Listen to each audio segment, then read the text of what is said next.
Soy el doctor Juan José Tenorio, médico especialista en emergencias y desastres. En esta sesión profundizaremos en ciertos aspectos, los más importantes, que intervienen en el intercambio de gases, también conocido como proceso de matosis.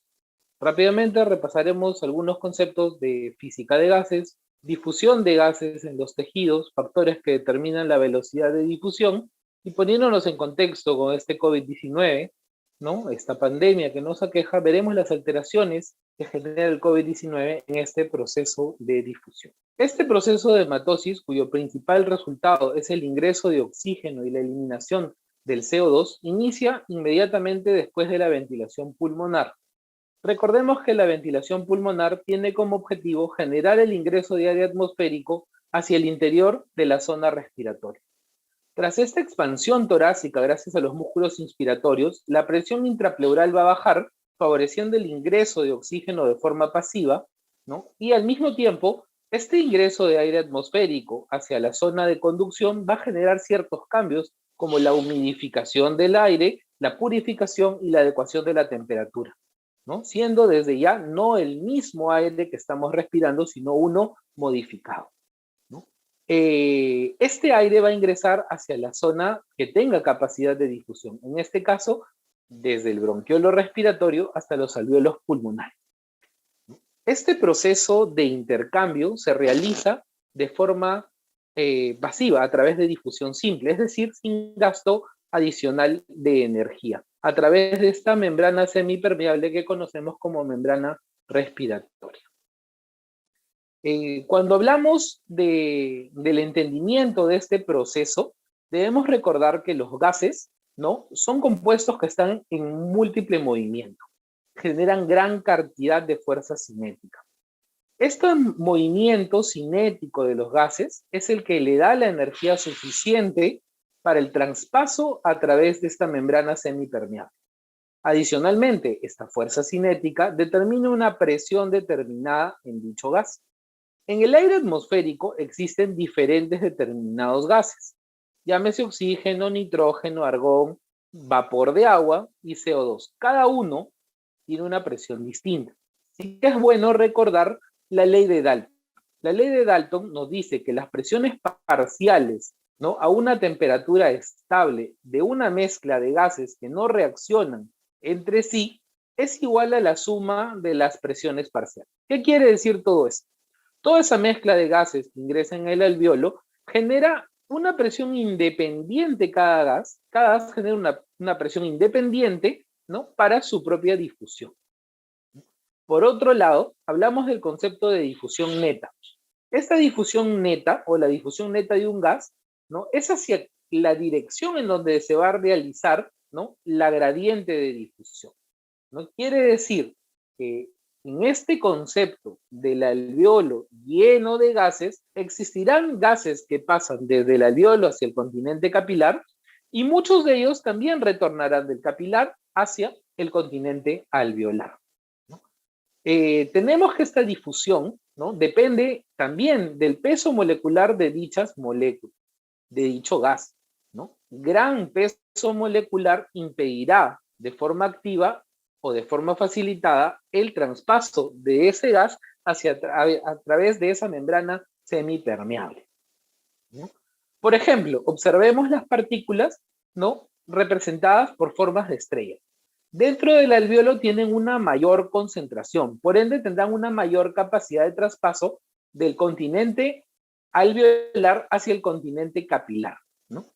Pero eso no quiere decir que las estrellas que se encuentran dentro del capilar pulmonar no traspasen hacia el alveolar. Claro que lo hacen por esta fuerza cinética. Sin embargo, la resultante, es decir, esa diferencia entre los que ingresan hacia el continente vascular y los que salen hacia el continente alveolar, esa diferencia, ese resultado neto, es lo que nos referimos como fuerza de difusión neta del gas. Es decir, esa diferencia se refiere a las moléculas que rebotan en dirección anterógrada menos el número de moléculas que retornan en dirección contraria. Por otro lado, recordemos que cuando analizamos lo que ocurre en un proceso de difusión de gases, ¿no?, en el cuerpo no se genera como lo hace en el ambiente aéreo, ¿no? Ya que en el ambiente del cuerpo tenemos que va a haber un traspaso de una zona aérea, que es el alveolo, hacia una zona principalmente líquida, que es el capilar, ¿no? Y aquí entra a detallar un concepto importante, ¿no? Que es el coeficiente de difusión. Este coeficiente de difusión es una constante que valora, ¿no?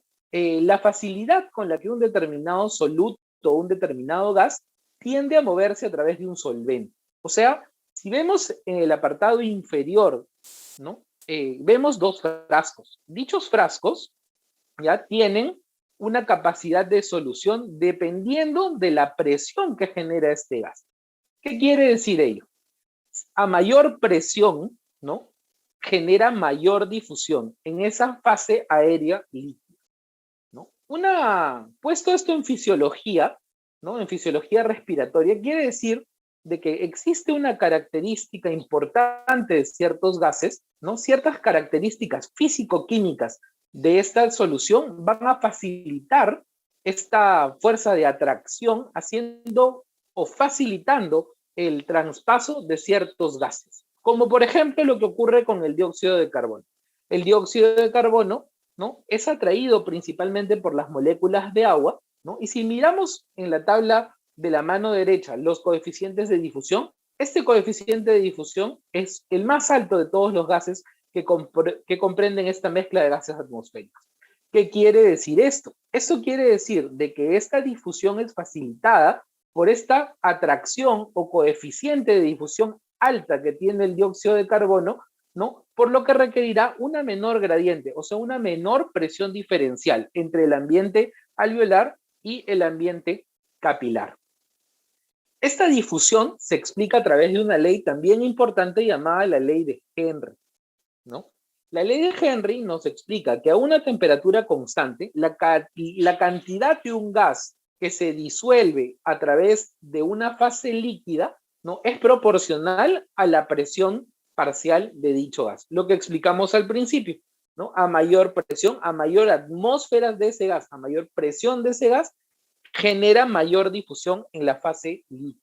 Ya visto todo lo que anteriormente hemos visto, viene a ser la parte de la física de los gases, ¿no? Pero vamos a aterrizar esto en lo que es el componente de los tejidos corporales. Este característica importante, adicionar una área de superficie, una membrana de difusión, nos da dos constantes que no hemos analizado. La primera es el área de intercambio, ¿ya? Que viene a ser en este caso los 70 a 100 metros que componen nuestra membrana de intercambio gaseoso.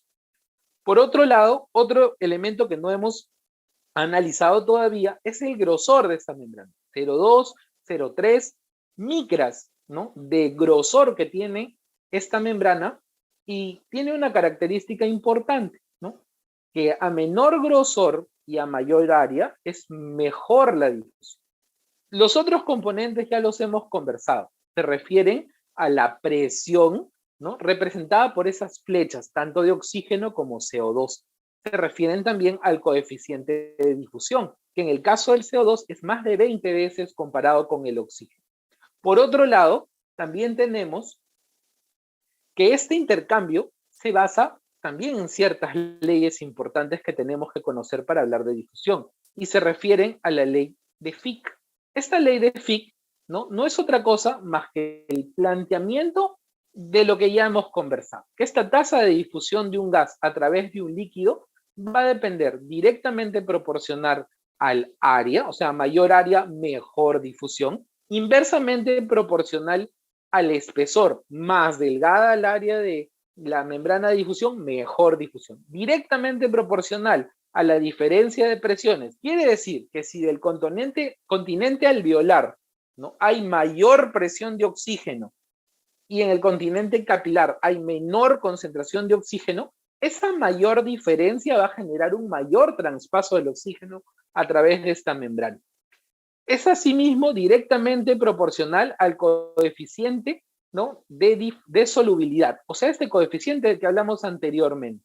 El ejemplo clásico, el CO2. El CO2 20 veces más fácil de difundir que el oxígeno, genera que la diferencia de presiones de uno u otro lado de la membrana sea muy cortita, ¿no? Para generar un gran traspaso de contenido de CO2 de uno a otro lado de la membrana, ¿no? Y por último, habíamos hablado de la importancia del peso molecular. Mientras más grande la molécula, ¿no? Va a ser más complicado ese pasaje a través de la membrana. Por ende, es inversamente proporcional a la raíz cuadrada de su peso molecular. Esa es la fórmula que vemos al final de nuestra diapositiva, ¿no? Donde expresa la fórmula de Fick, directamente proporcional tanto al área de intercambio, a la diferencia de presiones, a la proporción de solubilidad del gas e inversamente proporcional al espesor y a la raíz cuadrada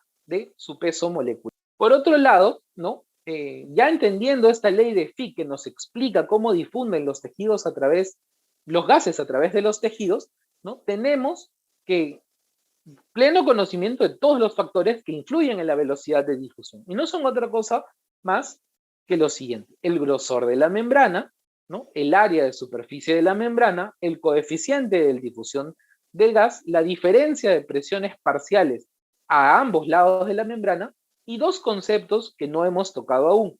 Uno serían las alteraciones ventilación-perfusión y el otro el contenido del gas inhalado. Si habíamos hablado, para explicar este último, si habíamos hablado que la concentración del gas inhalado depende mucho, ¿no? de la presión que genere sobre la membrana, y esta presión es la que va a generar mayor difusión o no, es interesante reflexionar sobre cuánto oxígeno y qué condiciones varían en nuestro oxígeno inhalado. Por otro lado, en cuanto a la ventilación-perfusión, también, ¿no? Como sabemos, y más adelante explicaremos, eso tiene referencia a las zonas respiratorias de West, que tienen que ver con la perfusión y la ventilación. Cuando hablamos ya, ¿no? de lo que significa la unidad respiratoria o lobulillo respiratorio, ¿no? tenemos que mencionar a todas sus partes, ¿no? Habíamos hablado que este lobulillo respiratorio o unidad respiratoria está conformada por un bronquiolo terminal. Cuando hablamos de difusión de gases a través de la membrana respiratoria, ¿no? tenemos que recordar lo que es la unidad respiratoria. Esta unidad respiratoria, también llamada lobulillo respiratorio, está conformada por un bronquiolo respiratorio, los conductos alveolares, los atrios alveolares y los alveolos propiamente dichos. Existen más de 300 millones de alveolos, ¿no? Estos tienen un diámetro ínfimo, de alrededor de 0.2 micros, ¿no? Estos están conectados a través de una red casi sólida de capilares, ¿no? que generan un flujo laminar en la pared alveolar de forma constante, con alrededor de 60 a 140 mililitros durante toda esta superficie de intercambio. Entendamos que el intercambio gaseoso entre el aire alveolar y la sangre pulmonar se produce a través de esta membrana en todas sus porciones terminales, a lo largo de toda la zona respiratoria, y que en conjunto se denominan membrana respiratoria. Esta membrana respiratoria tiene diferentes partes, diferentes capas. La primera es el surfactante, la sustancia tensoactiva que evita que ese alveolo colapse, ¿no? Está el epitelio alveolar, está la membrana basal epitelial, el espacio intersticial, la membrana basal capilar y la membrana endoteliar capilar, ¿no? Este grosor puede ser afectado por diferentes causas. Por ejemplo, en el caso del edema pulmonar, ¿no? hay un aumento del espacio intersticial, lo que engruesa la membrana y dificulta la difusión, ¿no? En otros casos, como en la fibrosis pulmonar, se generan fibras colágenas, no solamente en el espacio intersticial, sino también en las membranas basales, que aumentan el grosor y dificultan la difusión. Cualquier cosa que resulte de un aumento de 2 a 3 veces el valor normal de esta membrana genera grandes cambios en la difusión. Por otro lado, tenemos las alteraciones en las áreas de superficie. Por ejemplo, el enfisema pulmonar, ¿no? la cual se caracteriza por destrucción y fusión de estos alveolos, se destruyen las membranas alveolares o las membranas de difusión y se fusionan los alveolos. Generan gran pérdida de áreas de superficie de intercambio. Por otro lado, tenemos también, ¿no? que existen otras circunstancias de sustracción del parénquima, como las cirugías o las cavernas quizás, ¿no? Todas estas circunstancias que disminuyan el área de superficie de forma completa nos va a generar una gran reducción del área de intercambio y por ende problemas en la difusión.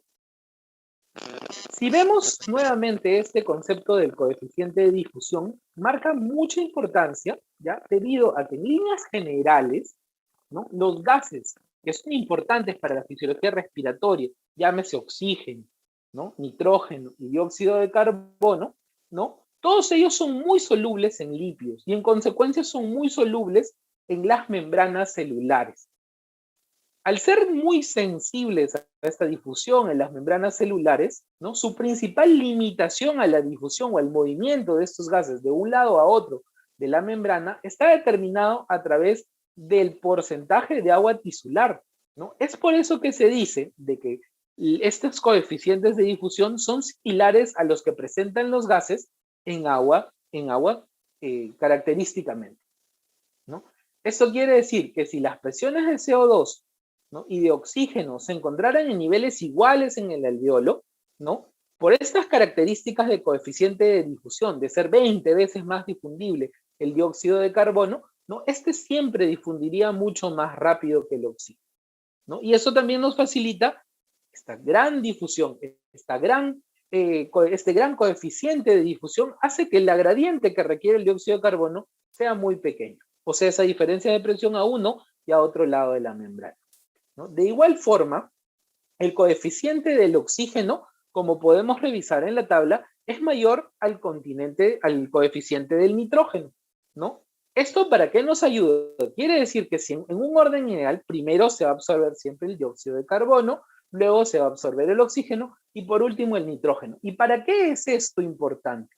¿No? Porque esta propiedad, esta lentitud en la difusión del nitrógeno le da esa propiedad a este gas a tener este poder de evitar el colapso también alveolar.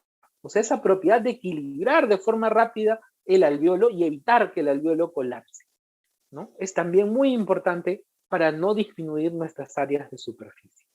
En el caso de la diferencia de las presiones, ¿no? Hablamos de que el gas ejerce una presión en el continente alveolar y en el continente vascular, ¿verdad?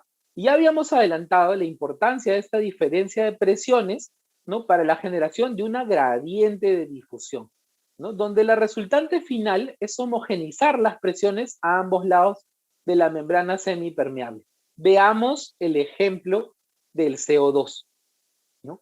Este CO2 de 40 que tenemos como parte del el ejemplo de dentro del alveolo, ¿no? Es menor que el que se encuentra dentro del extremo capilar, que es 46, ¿no? Esas presiones a lo largo de la difusión se van a tener que equiparar. Quiere decir de que 6 unidades de ese CO2 van a ser transferidos hacia el continente alveolar. ¿Y eso qué facilita? Facilita la excreción del CO2. Y de igual manera del oxígeno, ¿no? La presión de oxígeno a nivel de ese ejemplo de capilar pulmonar es de 40, ¿no? Y arriba en el alveolo es de 100, ¿no? Esas presiones se van a equiparar, ¿no? Ambas van a llegar a 100, ¿no? A eso se refiere con equipararse de uno a otro lado de la membrana. Ahora, cuando una persona tiene algunas alteraciones, ¿no? En la inhalación de los gases, estas concentraciones alveolares se van a ver alteradas. Y al verse alteradas, nuestra difusión también va a variar. ¿Y esto dónde lo vemos? En la inhalación, en las concentraciones inhalatorias, es importante, ¿no? Recordar mucho que la presión barométrica influye en el porcentaje del gas inhalado. Veamos el ejemplo de la presión barométrica a nivel del mar. Sabemos, por este cuadrito vemos que la presión barométrica a nivel del mar es de 760 milímetros de mercurio. Sabemos que el 21% de esa presión es dada por el oxígeno y eso equivale a 159.9 milímetros de mercurio de oxígeno, ¿no? Esa es la presión atmosférica y la presión parcial de oxígeno en una presión de 760 milímetros de mercurio. Pero cuando vamos ascendiendo, ¿no? Vemos claramente de que la presión barométrica baja. Y al bajar esta presión barométrica también disminuye la presión parcial porque sigue siendo este 21% de esa presión barométrica. Es por eso que cuando vamos a altura, ¿no? Nuestro porcentaje de oxígeno inhalado varía, ¿no? Y eso es el principal determinante en estas circunstancias de alteración de la difusión, una concentración inhalatoria disminuida. Cuando hablamos de una capacidad de difusión, ¿no? Estamos hablando de esta expresión cuantitativa de la capacidad de la membrana respiratoria en intercambiar los gases de uno a otro continente, ¿no? Se va a definir como el volumen minuto de difusión de un gas a través de la membrana para generar una diferencia de presión de 1 milímetro de mercurio a lo largo de esta membrana. En una persona joven con una capacidad de difusión adecuada, ¿no? El oxígeno, por ejemplo, en promedio es de 21 mililitros por milímetro de mercurio, ¿no?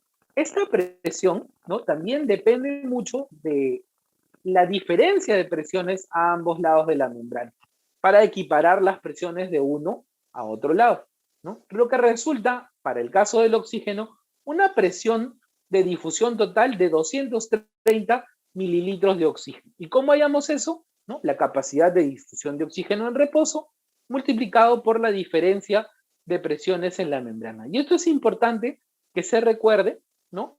Porque es muy diferente a la capacidad de difusión del dióxido de carbono, que como sabemos es mucho mayor que el oxígeno, ¿no? Es casi 20 veces mayor, ¿no? Lo que hace, ¿no? De que esta difusión esté mucho más facilitada. Estos gráficos, ¿no? Nos van a ayudar para que no olvidemos, ¿no? Que el proceso de difusión de los gases es continuo, ¿no? Este proceso continuo de difusión, ¿no? Va a depender principalmente para lo que es el oxígeno de dos puntos muy importantes: la velocidad de absorción del oxígeno hacia la sangre y la velocidad de entrada del oxígeno. En este primer gráfico vemos dos líneas, ¿no? En el gráfico de la izquierda vemos dos líneas. Vemos la línea roja que representa el consumo de oxígeno en reposo y la línea punteada azul que representa el consumo de oxígeno en actividad física. En esta primera situación, en reposo, podemos ver que la presión alveolar normal es alrededor de 104 milímetros de mercurio. Y en reposo, a pesar de aumentar la ventilación, o sea, la cantidad de inspiraciones que yo voy a hacer, esa presión alveolar de oxígeno nunca va a superar los 149 milímetros de mercurio. La única manera que supere yo ese nivel va a ser a través de apoyo oxigenatorio, con nuestra oxigenoterapia. Por otro lado, en la segunda situación, ¿no? Podemos analizar que este punto de 104 milímetros de mercurio se trata de mantener inclusive en actividad para mantener la difusión continua. Y vemos de que el volumen minuto aumenta y casi se cuadriplica, ¿no? En este caso de 5 hasta 15, ¿no? Para mantener la misma concentración de oxígeno alveolar. En el segundo gráfico vemos la relación entre la ventilación alveolar y la difusión de CO2. Recordemos que el dióxido de carbono también de forma continua está difundiéndose a través del cuerpo, ¿no? Este dióxido de carbono de difusión continua, ¿no? Genera una exhalación alrededor de 40 milímetros de mercurio, ¿no? Esta relación que vemos entre la ventilación y la presión alveolar nos dice dos cosas diferentes. A diferencia del oxígeno, en donde la concentración va a depender de la inhalación y de la difusión, en el caso del CO2 va a depender de la concentración alveolar de CO2, ¿no? Que es directamente proporcional a la excreción de CO2 por parte de los alveolos. ¿Qué quiere decir esto en otras palabras? Esta concentración alveolar de CO2 depende de la secreción y, por otro lado, va a depender también de la ventilación alveolar. Esta ventilación alveolar tiene una relación inversa con la concentración alveolar y eso lo podemos ver en este punto de acá. Vemos que mientras más sea la presión de CO2, menor es mi ventilación alveolar.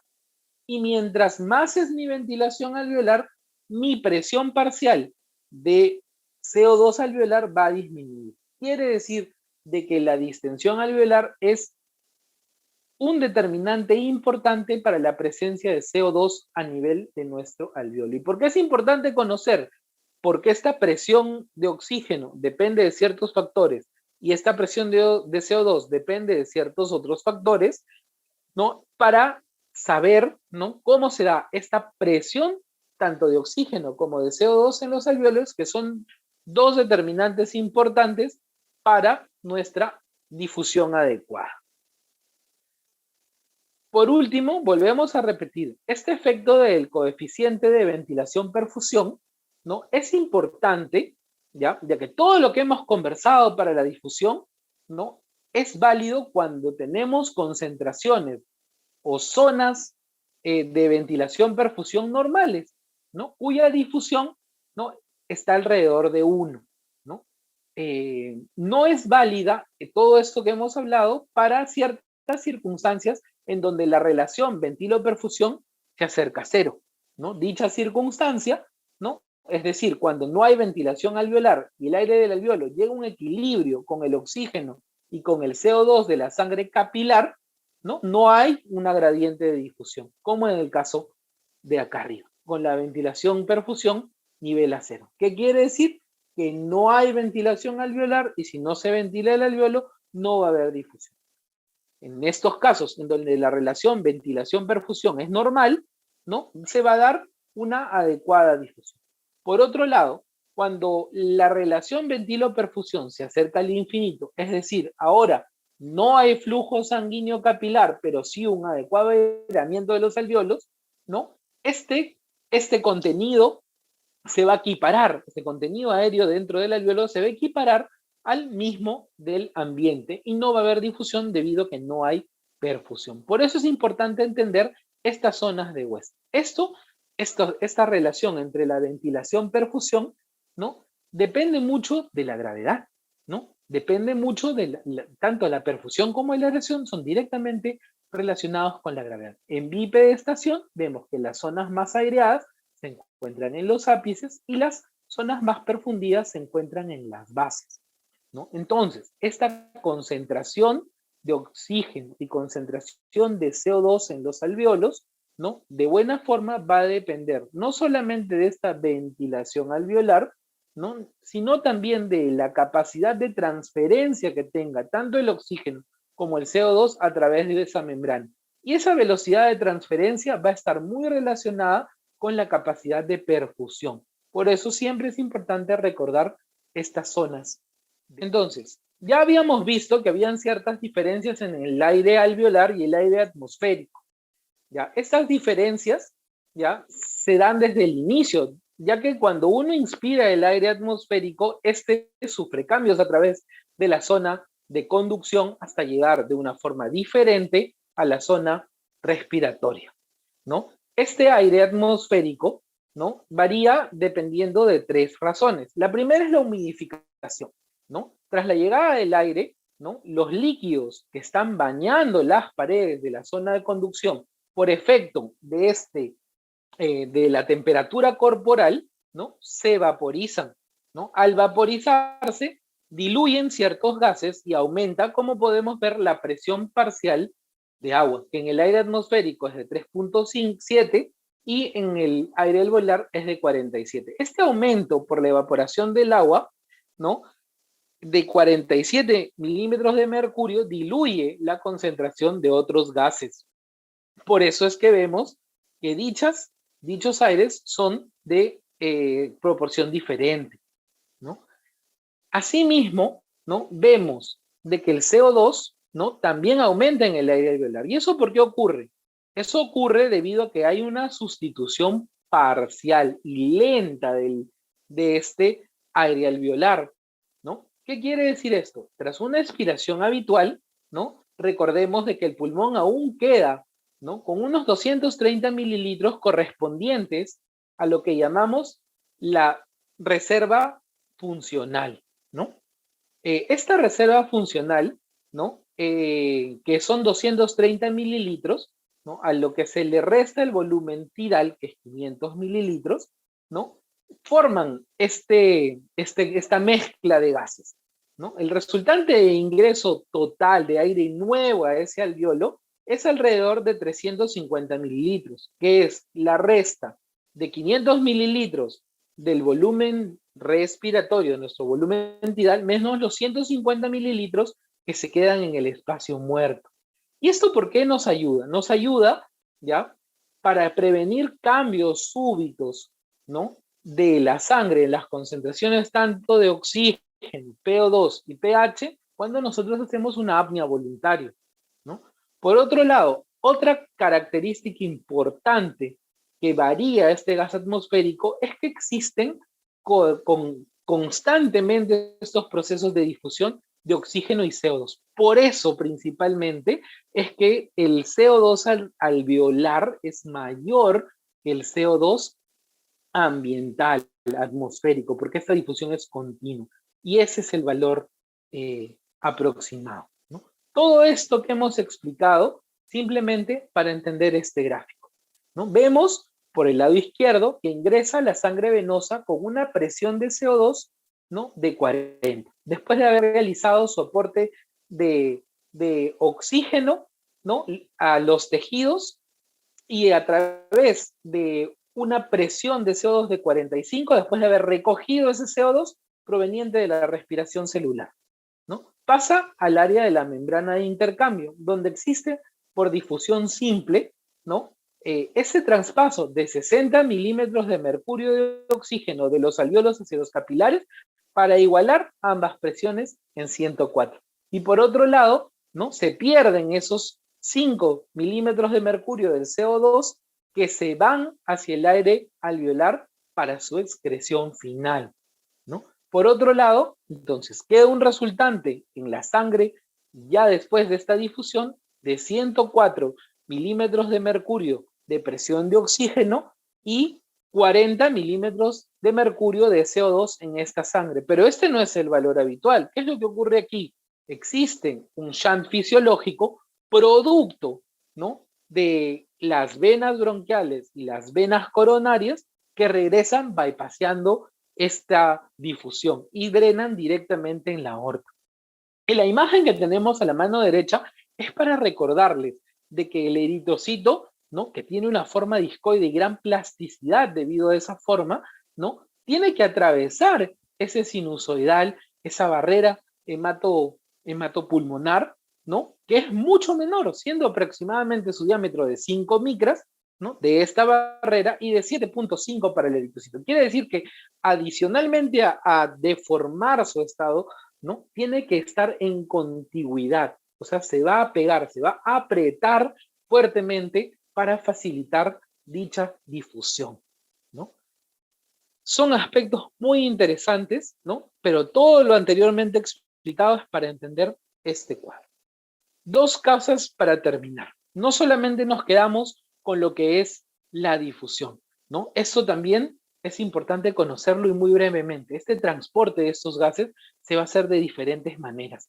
El transporte se puede dar a través principalmente de la hemoglobina, la oxiohemoglobina para nuestro oxígeno y la difusión a través del bicarbonato para el CO2. Son los dos tipos de transporte. Y para esos efectos debemos conocer lo que es el efecto Bohr, en donde la hemoglobina, dependiendo en dónde está cerca al continente alveolar o cerca al continente tisular, ¿no? Tiene mayor o menor afinidad por el oxígeno. Y de igual manera, el efecto Haldane, donde en sangre oxigenada, ¿no? Esta afinidad aumenta por el CO2 y en sangre desoxigenada la afinidad disminuye, ¿no? Es importante recordarlo para los efectos del transporte. Por último, ¿no? Quería redondearles la idea, ¿no? Con todo lo ya aprendido de lo que es difusión, ¿no? Para que veamos qué cosas se dan en este COVID-19. Cuando hablamos de esta patología, ¿no? Vemos que hay una gran degeneración de esta primera capa que hablamos de la membrana, del surfactante. Se generan las membranas hialinas. Entonces no solamente va a favorecer el colapso, ¿no? De los alvéolos, sino también aumenta el grosor de mi membrana, alterando la difusión. No solamente es eso, hay hipertrofia inflamatoria de los septos, disminuyendo a ese nivel la difusión. Hay congestión vascular y depósitos de fibrina, lo que aumenta nuestro volumen de esta membrana y la hace menos difusible. No solamente es ello, también hay una hiperplasia de los neumocitos y hay desprendimiento de estos de forma de detritus que amplía nuestra membrana y disminuye la difusión. Y por último, se han encontrado gran cantidad de linfocitos en el intersticio generando edema de carácter inflamatorio, ¿no? El cual va a ampliar esa superficie, ¿no? Engrosar esa superficie y hacer dificultosa nuestra difusión. Por último, estas neumonías que vemos frecuentemente en COVID, no solamente generan eh, eh, daño a nivel estructural del alveolo, sino también se pierde una capacidad importante, ¿no? Estas neumonías, cuando las tenemos habitualmente y los alveolos, esa ventilación, ese shunt que te genera la neumonía, altera nuestra ventilación, perfusión, el organismo tiene un gran factor compensador que es la vasorregulación. Esa vasoconstricción hipóxica que se da cuando la ventilación no es adecuada, se altera la ventilación, perfusión, se pierde en el COVID favoreciendo el shunt y también alterando nuestra difusión. Esto era lo que les quería comentar, ¿no? Esta es la bibliografía en caso no les haya quedado algo claro, ¿no? Y por último, ¿no? Me despido afectuosamente de ustedes esperándole el éxito en este curso, ¿no? Y les dejo mi correo para cualquier duda o pregunta adicional. Muchísimas gracias por su atención. Buenas tardes, muy buenos días o muy buenas noches. Hasta luego.